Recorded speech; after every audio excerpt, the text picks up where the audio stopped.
Կրեմլը ունի մի քանի, այսպես ասած, խոսափողներ, հատկապես դա Սալավյովն է, Մարգարիտա Սիմոնյանը եւ ոչ միայն, եւ իրենք հիմնական հենց այնպես չի, ինչ որ բաներ մասին խոսում են։ Իրենք ասացին, որ սկսեք։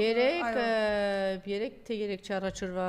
հաղորդումներ Սալավյովի, որտեղ նաեւ հրավիրված էր Մարգարիտա Սիմոնյանը եւ չգիտեմ դա հետեւելիք թե չէ, իհարկե իրենք ամեն ինչ արել են, որ այդ հաղորդումները փակվեն, այսինքն այս մարդը որևէ քննադատություն չի ընդունում իր հասցեին, երևի դրանով էր պայմանավորված, որ որոշում կայացրեցին փակել, ինչեւ է մեծ բան բաց աշխարհում ենք ապրում, ամեն ինչ գալիս եւ հասնում է։ Եվ ինչ էր, չգիտեմ դուք հետեւել եք, լսել եք թե ոչ, Տիկին Զուրաբյան, Մարգարիտա Սիմոնյանը նախ իր ասում է ես հայ եմ,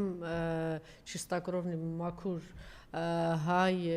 եւ զարմացած եմ, որ ինչպես կարող էր ցեղասպանությունը ուրացող, Արցախը հանձնող, այսպիսի նվաստացումների գնացող մարդուն գետ մեկ հայ գտնվի, որ ձայն տա։ Իհարկե,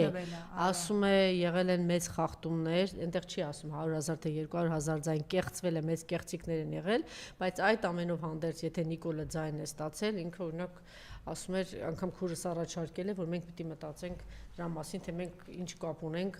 այդ չեմ ասում այդ ազգի հետ, այդ ժողովրդի հետ եւ ինքը օրինակ շատ դաժան բաներ առաջարկեց, ես կարծում եմ, որ սա պատահական չի, ասեց օրինակ Վրաստանում կա այդ օրինակը, եթե հակավրացական ինչ-որ մի տեմ, ասենք, խոսում են Աբխազիայի ինքնիշխանության, Օսեթիայի եւ այլն, այդ մարդիկ միանգամից մերժելի են դառնում եւ բացարձակ մուտք չունեն Վրաստան։ Այսինքն պերսոն նոն գրատա են եւ նախ դուրս են շփորտում եւ թույլ չեն տալիս մտնել եւ առաջարկեց, որ ինչպես ժամանակին, ասեց չնայած դա մեղմ է եղել Վրաստանի հետ կապված, նրանք ովքեր սոցցանցերում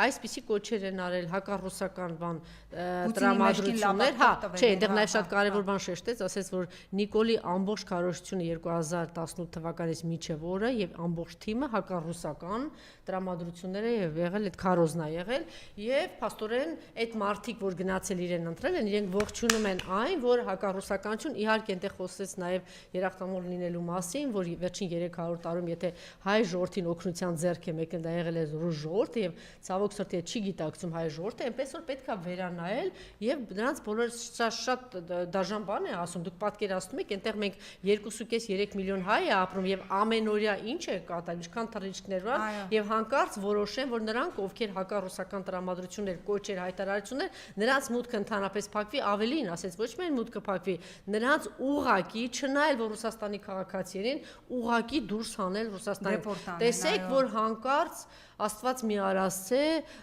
իրենք հանկարծ այսպիսի որոշում կայացնեն, ինչի առջև են կանգնելու։ Կարծում եմ սա, դուք կարծում եք սա պատահական է։